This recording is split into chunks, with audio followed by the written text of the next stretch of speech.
Hola, os doy la bienvenida a este canal, esto es Bada Silvestre, yo soy Mónica. En el vídeo de hoy vamos a hablar de lecturas que me han gustado bastante durante los meses de abril, mayo y junio. Si bien es cierto que he bajado muchísimo el ritmo de lecturas, este vídeo no creo que dure mucho por ese mismo motivo, es decir, no hay muchos libros, vamos a hablar de cinco libros y la verdad es que aunque haya bajado mucho el ritmo de lectura, especialmente en junio, solamente leí ese mes un audiolibro de un relato de Virginia Woolf y el libro que os voy a presentar, que es una novela gráfica. No pasa nada. No significa que siempre tengamos que leer al mismo ritmo ni la misma cantidad.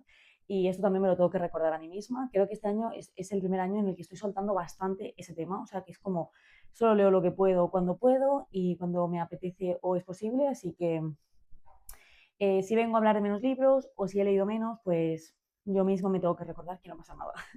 Bueno, vamos allá. Vamos a empezar con, en abril precisamente de estos 5 libros son 3 y luego el resto, uno en mayo y el último en junio. Vamos a empezar con Vaguería de Dacha Maraini. La verdad es que este libro es algo muy específico y un poco nicho, porque si estáis por aquí, sabréis que el año pasado me gustó muchísimo Vida Mía, que es el libro en el que Dacha Mareini nos narra su experiencia en el campo de concentración japonés, al cual fue llevada ella junto con su familia, siendo muy pequeña, que estuvo allí unos 3 años, todo porque sus padres pues, eran progresistas, se negaron a la República de Salud y básicamente pues, los enviaron allí, ¿no? Lo cierto es que es curioso porque en Vida Mía ese libro se publicó allá por 2023-24, si no recuerdo mal, y narra hechos que son anteriores a este libro, y este libro se publicó antes, este libro se publicó en los años 90. Puedo llegar a entender que al final la autora ha requerido de un cierto tiempo para poder hablar de esos hechos pues tan difíciles que narra en Vida Mía, y que por eso pues hablo primero de esto. Aquí lo que hace es hablarnos precisamente de lo que sucedió tras pues la salida de su familia y de ella del campo de concentración japonés. Se fueron a Baguería, Sicilia, con la familia de la madre de Tachamareini y allí pues intentar reponerse anímicamente, pero también físicamente. Y al final lo que hace es hablar de ello. Lo que digo respecto a de que es algo muy nicho es porque no creo que sea necesario haber leído otras cosas de la autora, si bien sí que considero que esto es algo como muy específico y tal vez no empezaría yo a leer a Chamaraini por aquí, porque al final pues es un fragmento de su propia biografía, pero no creo que sea como algo tan representativo de lo que suele ser su obra.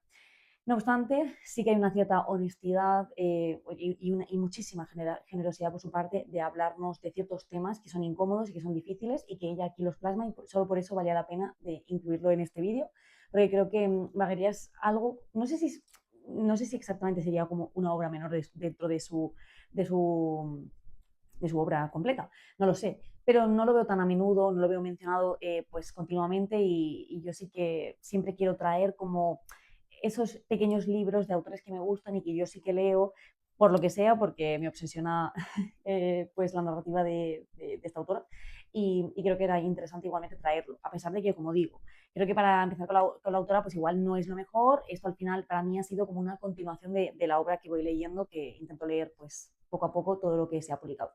El próximo libro del que vengo a hablar, que leí en abril, me gustó mucho y sí que es verdad que no he visto a nadie que haya hablado de él. Hablo tanto del propio libro en sí mismo como de las ilustraciones. No conocía a las ilustradoras, tampoco conocía a la autora, entonces creo que puede ser interesante. Estoy hablando de Mujeres de Berlín, de Erika Borney, y este libro, la verdad es que está publicado por una editorial que yo no conozco, que os voy a decir que es La Caja de Laca, narrativa del 21, S de Ediciones, no sé. Lo vi creo que fue en la tienda de un museo.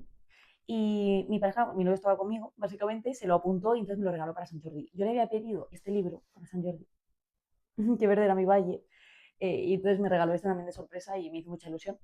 Bueno, lo que hace Erika Borney aquí es básicamente pues a través de las ilustraciones de unas ilustradoras alemanas de la República de Weimar, que es algo que a mí me interesa mucho y que también creo que es un poco nicho, como todo este vídeo, eh, al menos el inicio, los próximos libros que voy a hablar ya no, pero estos del inicio son como muy específicos de cosas que a mí me interesan, pero bueno, las ilustradoras son las siguientes, que son Dorte Clara Wolf, Dodo, se la conocía con ese nombre, que es esta señora de aquí, y después también está por otro lado, Jean Mamen,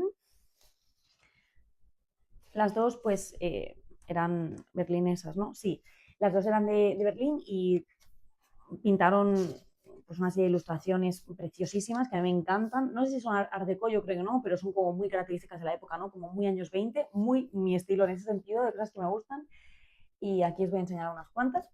Pues al final lo que hace Erika Borney aquí es poner palabras a estas ilustraciones. A través de las ilustraciones de ambas ilustradoras, pues habla de la situación de la mujer del Berlín de esa época, de la República de Weimar. Me parece muy, muy interesante. A mí no me suelen gustar mucho los relatos, y soy sincera, es algo que me da bastante pereza. He leído relatos, obviamente, sigo leyéndolos, pero es un género que a mí a priori me da pereza, entonces me cuesta. Menos mal que pude sucumbir a la pereza y me lo leí porque la verdad es que me ha gustado mucho.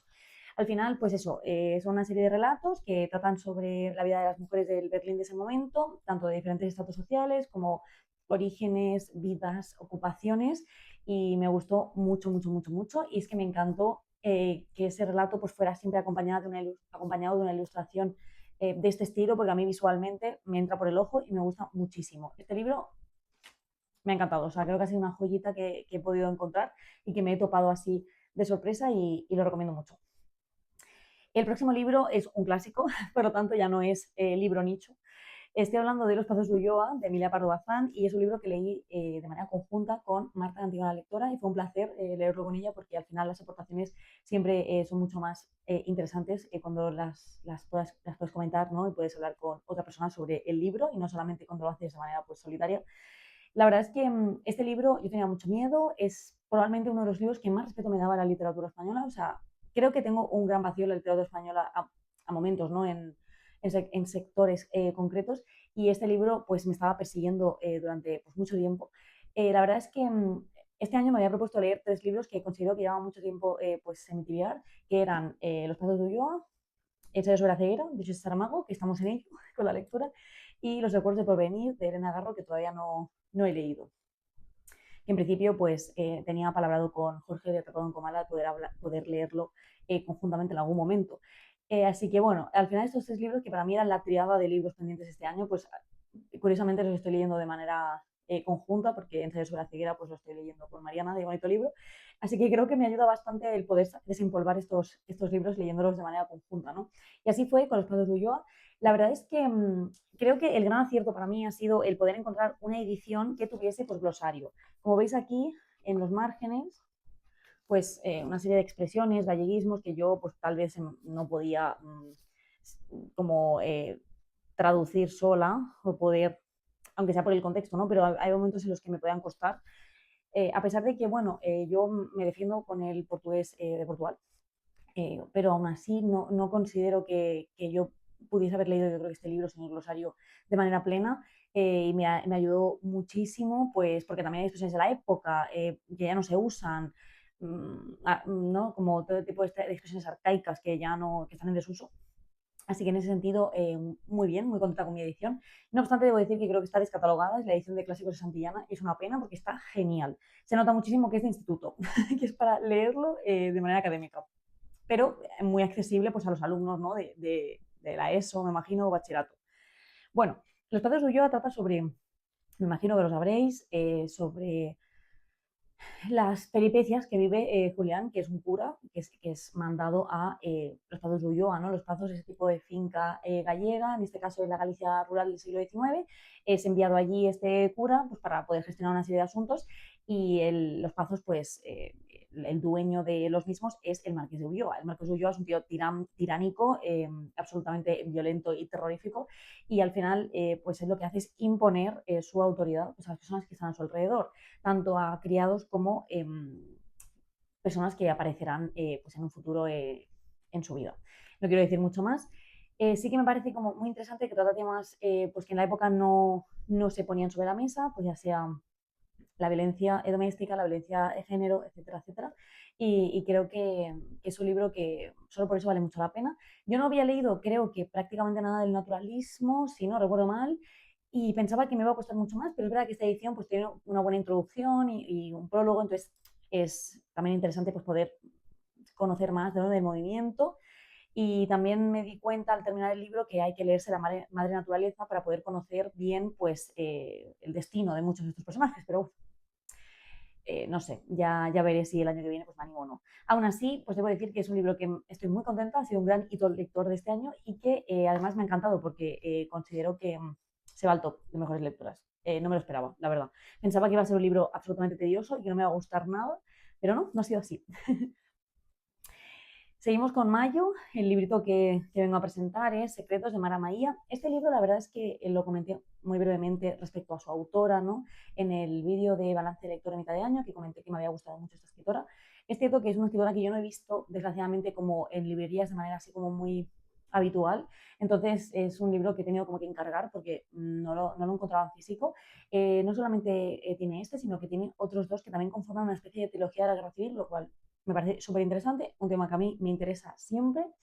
La verdad es que este libro ha sido una sorpresa, o sea, me ha gustado mucho la prosa de la autora, al final también entiendo que es una especie de, no autobiografía, pero sí que tiene tintes biográficos en la propia familia de la autora, porque al final aquí tenemos un árbol genealógico en el que la autora dice aquí yo, y entonces intuimos que es su propio árbol, o al menos pues eh, tintes de su propio árbol real. Y, y, al final, pues a través de fragmentos, porque eso también es una lectura bastante fragmentaria, pues va intercalando los fragmentos del diario de su madre, así lo dice, junto con los propios suyos, y así vamos viendo pues los secretos, la ausencia y la pérdida pues que supuso de su tía y lo que eso supuso en la propia familia, ¿no? Pero también viendo pues las consecuencias de la guerra, en la posguerra y también pues en la sociedad, ¿no? En este caso en Galicia. Me ha encantado, es que no puedo decir otra cosa. Sí que es cierto que no lo recuerdo tanto en cuanto a contenido, porque creo que lo leí de manera así un poco como frenética, pero creo que es un libro muy bello, es así bastante evocador y creo que la prosa, es que ya solo por eso vale mucho, mucho, mucho la pena y eso, sobre la ausencia, la pérdida y dónde colocar esos vacíos, ¿no? Muy interesante. Y ya por último, en junio, el libro que os avanzaba antes, aparte del audiolibro, pues me leí Hermanas de una autora que no recuerdo, creo que es Rania no sé qué, os lo pondré por aquí. Lo leí en eBiblio y me gustó mucho porque a pesar de que tal vez el trazo o el estilo de dibujo no es mi favorito, lo leí un poco desesperada porque no había leído casi nada ese mes, había leído la mitad de Balcón al Atlántico de María Luz Morales, que todavía lo tengo a medias, el audiolibro este y ya está. Así que decidí que, bueno, pues que tal vez para poder salir un poco de esa desidia lectora, pues que voy a leerme Hermanas. Y me animó mucho. Creo que es un libro muy tierno que trata sobre la relación de la autora con su hermana de pequeña a través de anécdotas que está explicando de viajes o desplazamientos que hacía con su familia en Estados Unidos y también pues la relación con sus padres, con su otro hermano. Y de este modo, pues, podemos conocer un poco la familia de la misma. Me sacó una sonrisa, me hizo reír incluso algún momento. Me pareció una relación muy curiosa con su hermana, una niña como muy curiosa, como muy peculiar, con la que se peleaba muchísimo, pero que creo que sí que se forjó como una relación como muy tierna y lo recomiendo un montón, la verdad. Ya he visto otros libros de la autora que están por ahí y este libro, no sé si ganó algún premio importante incluso y creo que está muy bien considerado como novela gráfica, así que la recomiendo mucho. Y esto sería un poco lo que os quería presentar en este vídeo. Lo cierto es que, como os he dicho al principio, no he leído tanto, entonces no podía presentar pues muchas más lecturas. Sí que he hecho otras tantas, obviamente, pero esto es lo que más me ha gustado y lo que creo que es más destacable de estos meses, o al menos lo que más pozo me ha dejado o más huella, ¿no? De alguna manera. Os quería decir que, como siempre, si os ha gustado le podéis dar like, suscribiros, activar la campanita para que os llegue la notificación de futuros vídeos. Además, también, como ya os he venido diciendo, estoy haciendo esta especie de ciclo de verano italiano en Instagram, así que os dejaré también Instagram en la cajita de información por si queréis pasar a echar un vistazo a esos posts de literatura italiana que estoy haciendo. Gracias por verme y que nos vemos pronto. Chao.